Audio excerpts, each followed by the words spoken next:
There are going to be people in these spaces, in any spiritual space, that will convince you that in order to please thus and such entity, God, whatever, that you need to perform this specific service towards the mentor, towards the person, not the God, the mentor.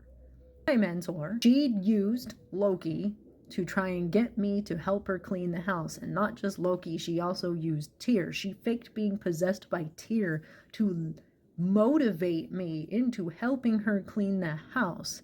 Said all this manipulative crap like, oh, she doesn't have much time left. You're helping her live longer by helping her clean the house. If an entity comes through and everything that's being asked of you is to benefit the person doing the channeling, that's not a real channel. That's a person that just wants you to do shit for them. You don't have to serve another person in order to please your deities. Now, I was naive and I didn't know any better back then. And again, I thought they were better authority than me. Now, why am I talking about this person? I should just let it go. It happened years ago. I know that there are people to this day that would look at it and be like, you need to move on. You need to let it go. You're holding a grudge. You're ruining her life. One, I'm not even saying her name.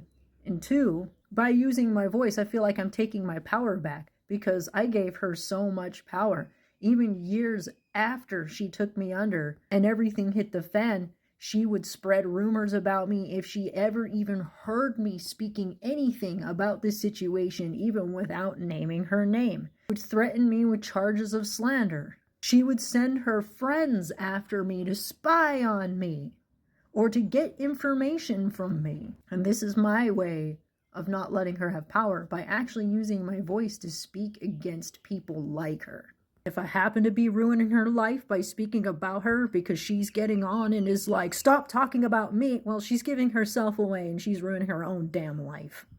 Because I know I'm not the only one that has been through this, and I know that she's not the only one that does this crap. Young people and people on the spectrum are particularly vulnerable. I still remember when she tried to manipulate an autistic man into joining our little thing so that she could have a big, strong man to do the heavy lifting around there.